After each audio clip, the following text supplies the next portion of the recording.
എല്ലാവരും ക്രിസ്മസ് വെക്കേഷനിലാണ്. അപ്പോൾ ഞങ്ങളും ഡിസംബർ ട്രിപ്പിനായിട്ട് വെയിറ്റ് ചെയ്തുകൊണ്ടിരിക്കുകയായിരുന്നു. അങ്ങനെ അതിൻ്റെ പ്ലാനും കാര്യങ്ങളൊക്കെ ചെയ്തു. പിന്നെ റൂട്ട് മാപ്പും റെഡിയാക്കിയിട്ടുണ്ട്. അപ്പം ആ റൂട്ട് മാപ്പാണ് ഇത്. ഇത്തവണ പോകുന്നത് Palakkad to Wayanad, Wayanad to Gudalur, then Ooty and back to Palakkad via Coimbatore. അപ്പം ഇങ്ങനെയാണ് നമ്മൾ റൂട്ട് മാപ്പ് സെറ്റ് ചെയ്തിരിക്കുന്നത്. ഇതിന് ഇടയിലുള്ള സ്ഥലങ്ങളൊക്കെ കവർ ചെയ്യുക എന്നുള്ളതായിരുന്നു നമ്മളുടെ എയിം. പിന്നെ ഇത്തവണത്തെ ട്രിപ്പിന് അനിയനും അനിയത്തിയും കൂടെ വരുന്നുണ്ട്. അപ്പം അതിൻ്റെ ഒരു സ്പെഷ്യൽ ത്രില്ലും കൂടി ഞങ്ങൾക്ക് ഉണ്ടായിരുന്നു. ഞങ്ങൾ രാവിലെ ഒരു 5:30-ക്കൊക്കെയാണ് വീട്ടിൽ നിന്ന് ട്രിപ്പ് സ്റ്റാർട്ട് ചെയ്യുന്നത്. പിന്നെ പോയ സ്ഥലത്ത് നിന്ന് നമ്മൾ വ്ളോഗ് ചെയ്തിട്ടില്ല, കാരണം നമുക്ക് ട്രിപ്പ് എൻജോയ് ചെയ്യാൻ പറ്റിയില്ലെങ്കിലോ എന്ന് വിചാരിച്ചിട്ട്. അതുകൊണ്ട് നമ്മൾ പോയ സ്ഥലത്തു നിന്നെല്ലാം ചെറിയ ചെറിയ വീഡിയോസ് എടുത്ത് വെച്ചിട്ടുണ്ട്. അപ്പോൾ ട്രിപ്പെല്ലാം കഴിഞ്ഞ് വന്ന് ആ വീഡിയോസ് നമ്മൾ വ്ളോഗ് പോലെ നമ്മൾ അപ്ലോഡ് ചെയ്യാമെന്നായിരുന്നു പ്ലാൻ ചെയ്തത്. അമ്മയും അച്ഛനൊക്കെ രാവിലെ നേരത്തെ തന്നെ എണീറ്റിട്ടുണ്ടായി. പിന്നെ അതിൽ രസം, രാവിലെ എണീക്കാൻ അത്രയും മടിയുള്ള ഉണ്ണി രാവിലെ ഞങ്ങൾ എണീക്കുന്നതിന് മുന്നേ എണീറ്റ് റെഡിയായി ഇരിക്കുകയാണ്.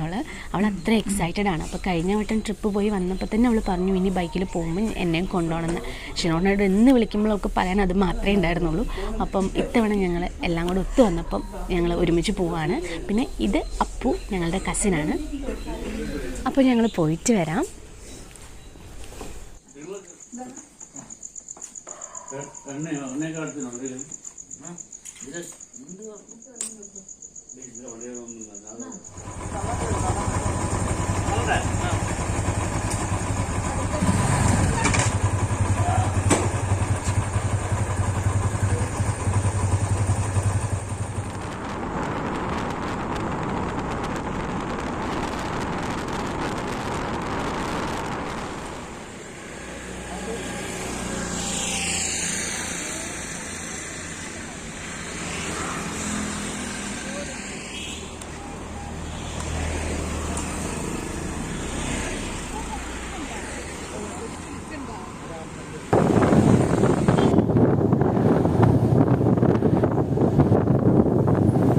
അങ്ങനെ കുറച്ച് ദൂരം പോയി ഒരു കട്ടനടിക്കാമെന്ന് പറഞ്ഞ് നിർത്തിയ ഒരു ഹോട്ടലായിരുന്നു ഇത്. 5 സ്റ്റാർ ഹോട്ടൽ എന്നാണ് അതിൻ്റെ പേര്. ചായ എല്ലാം കുടിച്ച് കഴിഞ്ഞപ്പോഴാണ് അറിഞ്ഞത് ആ ഹോട്ടലിൻ്റെ ഇനോഗ്രേഷൻ ഇന്നാണ്, അതുകൊണ്ട് ഇന്ന് വരുന്നവർക്കൊക്കെ ഫ്രീ ആണെന്ന്. അപ്പം തോന്നി ബ്രേക്ക്ഫാസ്റ്റും കൂടെ അവിടെ നിന്ന് കഴിച്ചിട്ട് പോകായിരുന്നു. പിന്നെ എല്ലാം കഴിഞ്ഞിട്ടാണ് അവരത് പറഞ്ഞത്.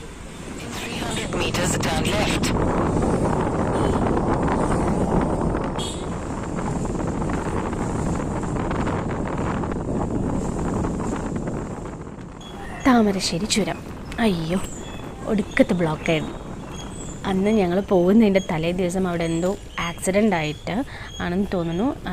താഴെ മുതൽ മേള് വരെ ബ്ലോക്കായിരുന്നു. ബൈക്കായതുകൊണ്ട് മാത്രം നമ്മൾ സമയത്തിന് എത്തിയതാണ്. അപ്പം അത് കുറച്ച് ആകെ നമുക്ക് ആ ട്രിപ്പിൽ കഴിഞ്ഞ ട്രിപ്പിൽ നമുക്ക് കുറച്ചൊരു ബുദ്ധിമുട്ട് തോന്നിയത് ഈ ഒരു സ്ഥലം മാത്രമായിരുന്നു. അത് ചുരത്തിൻ്റെ സ്റ്റാർട്ടിങ് തൊട്ട് മേൾവശം വരെയും ബ്ലോക്ക് തന്നെയായിരുന്നു. പിന്നെ ബൈക്ക് ആയതുകൊണ്ട് അങ്ങനെ വലിയ റിസ്ക് ഇല്ലാതെ നമ്മൾ പോയി. കാറിലെല്ലാം ആണെങ്കിൽ നമ്മൾ പെട്ടുപോയതിന് അത്രയ്ക്ക് ബ്ലോക്കായിരുന്നു. ബൈക്കിലായതുകൊണ്ട് നമുക്ക് അങ്ങനെ വലിയ പ്രശ്നം തോന്നിയില്ല. എങ്കിലും ഉള്ളതിൽ വെച്ച് നമുക്ക് കുറച്ച് ബുദ്ധിമുട്ട് എന്ന് പറയണമെങ്കിൽ പറയാവുന്നത് ഇത് മാത്രമാണ്. അതുകൊണ്ട് തന്നെ 9 o'clock ചുരം വ്യൂ പോയിൻ്റ് എത്തണം എന്നുള്ള പ്ലാന് കുറച്ച് ഡിലേ ആയി ഈ ഒരു ബ്ലോക്ക് കാരണം.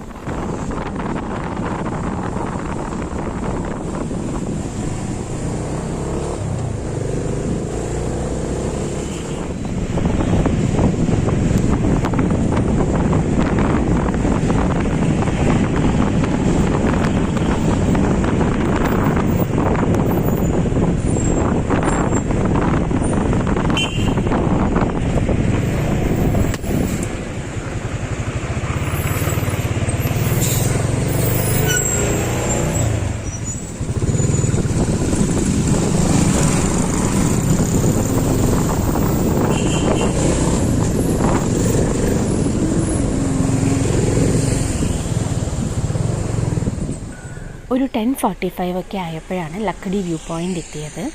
ഇവിടെ നിന്ന് കഴിഞ്ഞാൽ ചുരത്തിൻ്റെ ഒരു ഫുൾ വ്യൂ നമുക്ക് കിട്ടും.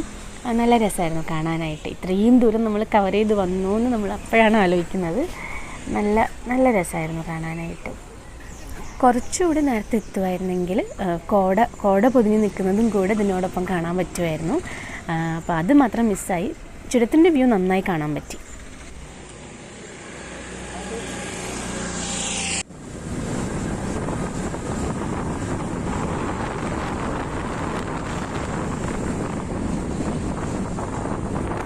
ബ്രേക്ക്ഫാസ്റ്റിന് സമയമൊക്കെ അതിക്രമിച്ചിട്ടുണ്ടായി. അതുകൊണ്ട് തന്നെ വയനാട്ടിലേക്ക് കയറി ആദ്യം കണ്ട റെസ്റ്റോറൻറ്റിൽ തന്നെ നമ്മൾ നിർത്തി ബ്രേക്ക്ഫാസ്റ്റൊക്കെ കഴിച്ചു.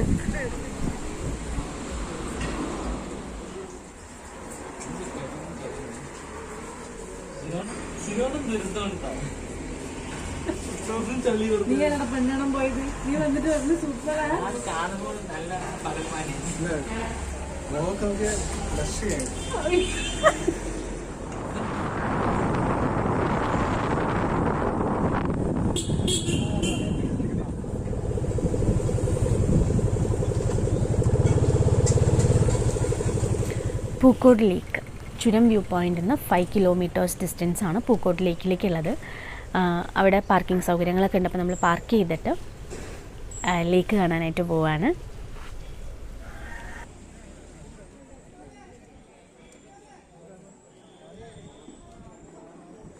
പാർക്കിങ്ങിൻ്റെ അവിടെ നിന്ന് ഒരു 5 മിനിറ്റ് നടക്കാനുള്ള ദൂരമേ ഉള്ളൂ ലേക്കിലേക്ക്. അപ്പോൾ ഞങ്ങളിങ്ങനെ നടന്ന് പോയിക്കൊണ്ടിരിക്കുകയാണ്. ഇതാണ് പൂക്കോട് ലേക്ക്.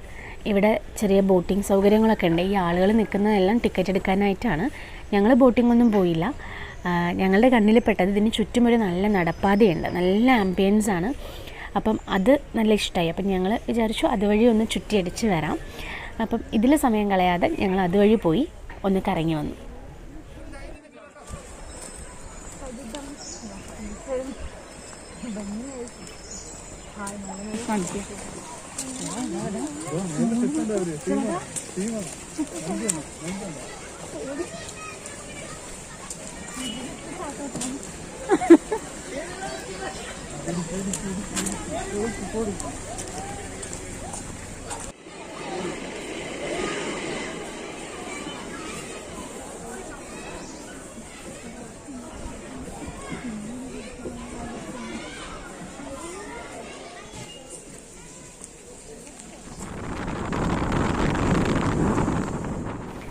ഇനി അടുത്ത സ്പോട്ട് ബാണാസുര സാഗർ ഡാം ആയിരുന്നു.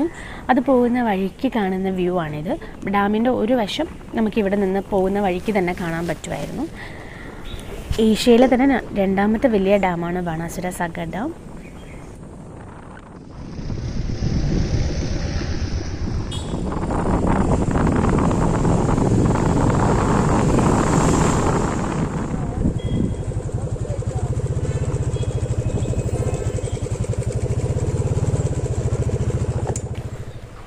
ഡാമിനകത്തേക്ക് കയറി മുകളിലേക്ക് പോകാനായിട്ട് കുറച്ച് സ്റ്റെപ്പും കാര്യങ്ങളൊക്കെ ഉണ്ട്. പിന്നെ അവിടുത്തെ ഒരു അട്രാക്ഷൻ എന്ന് പറയുന്നത് സിപ്പ് ലൈനാണ്.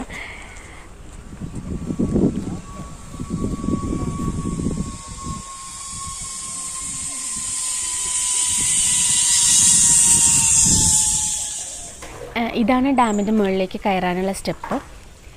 ആക്ച്വലി അങ്ങോട്ടേക്ക് വെഹിക്കിൾ സർവീസ് ഉണ്ട്. നമ്മളത് അറിഞ്ഞില്ല. മുകളിലെത്തി കഴിഞ്ഞപ്പോഴാണ്, അത് കണ്ടപ്പോഴാണ് മനസ്സിലായത് അങ്ങോട്ടേക്ക് വണ്ടി പോകുന്നുള്ളത്.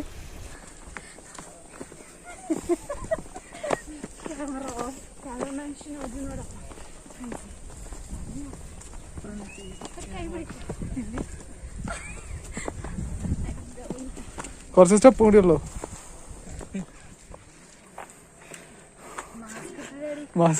മാസ്ക് ഒരു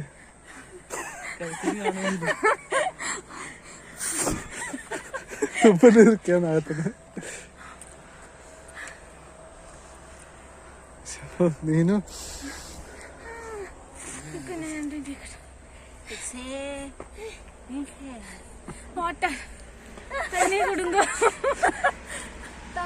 ഒരു തുള്ളി വെള്ളം പോലും ഇല്ല.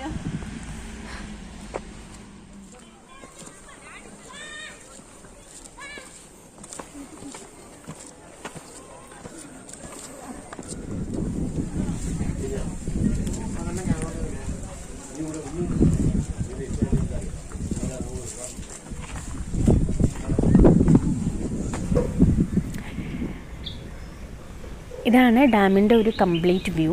ഇവിടെയും ബോട്ടിംഗ് സൗകര്യങ്ങളൊക്കെ ഉണ്ട്. അതിൻ്റെ ടിക്കറ്റും കാര്യങ്ങളൊക്കെ താഴെ നിന്ന് നമ്മൾ എടുക്കണം. പിന്നെ ഉണ്ണി മെയിനായിട്ട് കണ്ണു വെച്ചിരിക്കുന്നത് ആ സിപ്പ് ലൈനിൽ കയറണം എന്നായിരുന്നു. അപ്പോൾ അതുകൊണ്ട് നമ്മൾ അതിൽ ഫോക്കസ് ചെയ്തു. ബോട്ടിംഗ് നമ്മൾ പോയില്ല.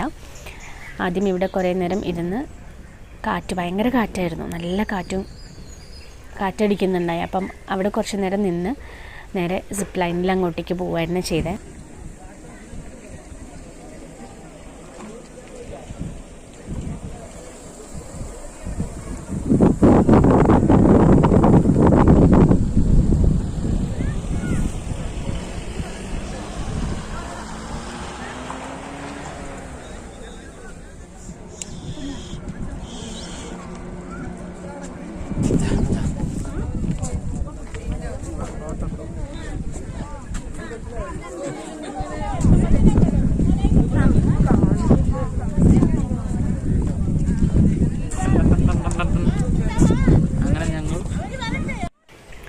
ഡാമിൻ്റെ ഒരു വശത്തായിട്ട് ചെറിയ മുളങ്കൂട്ടങ്ങളുള്ള നല്ല ഭംഗിയുള്ളൊരു നടപ്പാത ഉണ്ടായിരുന്നു. ഒരുപാട് ദൂരമുണ്ട് ഈ ഒരു വഴി. അങ്ങേ അറ്റം വരെ നമുക്ക് പോകാൻ പറ്റുമായിരുന്നു. ആ സൈഡിലായിട്ട് മുളങ്കൂട്ടങ്ങളുള്ളത് നല്ല ഭംഗിയായിരുന്നു. നമുക്ക് അവിടെ നിന്ന് വരാനേ തോന്നുന്നുണ്ടായില്ല. പിന്നെ അതുപോലെ ഒരു വലിയ മരങ്ങളിൽ ഊഞ്ഞാലുകൾ കെട്ടിയിട്ട്, ഒരുപാട് മരങ്ങളിൽ ഊഞ്ഞാലുകൾ കെട്ടിയിട്ട് കുട്ടികളെല്ലാം ഇരുന്ന് ആടുന്നുണ്ടായി അതിൻ്റെ ഒരു വശത്ത്. അതുകൊണ്ട് തന്നെ നമ്മൾ നല്ല ഇഷ്ടപ്പെട്ടു ഈ ഒരു സ്ഥലം. കുറേ ടൈം ഇവിടെ സ്പെൻഡ് ചെയ്തു. എന്നിട്ടാണ് തിരിച്ചു പോയത്.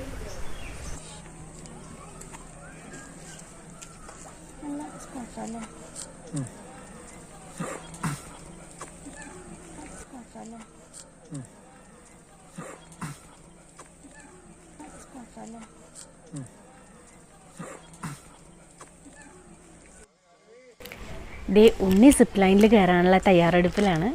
അശ്വിനോട്ടം കൂടെ തന്നെ ഉണ്ടായി. അപ്പം അവൾ റെഡിയായി സിപ്പ് ലൈനിൽ പോകുന്നത് നമുക്ക് കാണാം.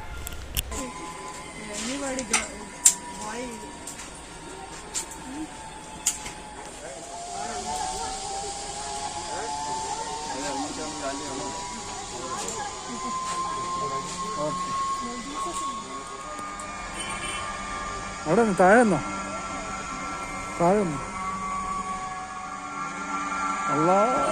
അല്ലാ പഠിച്ചോളെ കാത്തോടെ.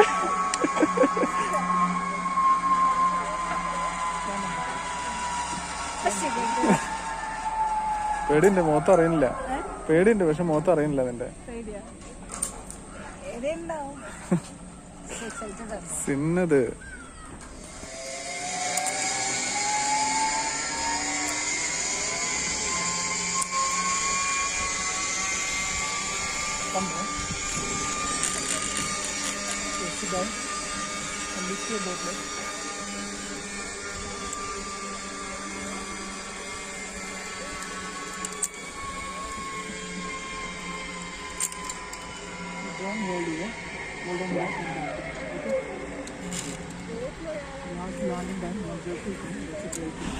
പോയിട്ടോ അവിടെ നിന്നാ ചേട്ടാ.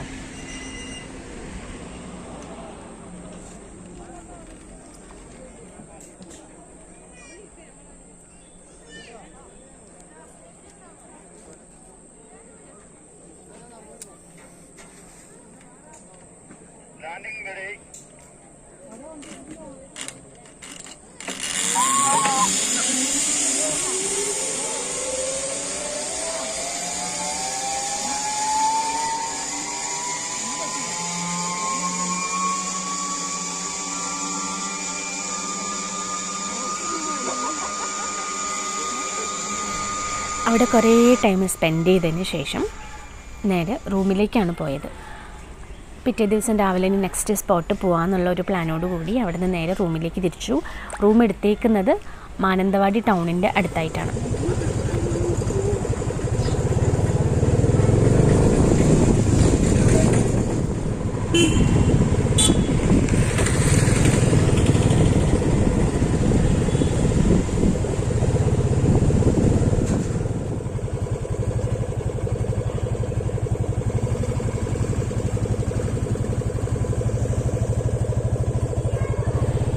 റൂമെത്തി. അത്യാവശ്യം നല്ല സ്പേസ് ഉള്ള റൂമായിരുന്നു. നമുക്ക് 2 റൂമും ഒരു ചെറിയൊരു ഹാള് പോലത്തെ, പിന്നെ ഒരു കുഞ്ഞ് ബാൽക്കണി, ഇങ്ങനെയായിരുന്നു റൂം ഉണ്ടായിരുന്നത്. തൊട്ടടുത്തുള്ള ഒരു റെസ്റ്റോറൻറ്റിൽ നിന്ന് ഡിന്നറും മേടിച്ച് അങ്ങനെ അന്നത്തെ ദിവസം കഴിയുകയാണ്. നമ്മളുടെ വീഡിയോ തീർന്നിട്ടില്ല.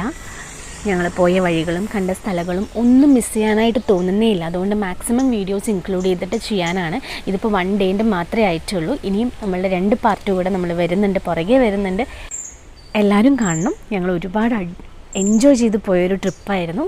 സോ അടുത്ത ഭാഗം പെട്ടെന്ന് തന്നെ വരുന്നതായിരിക്കും.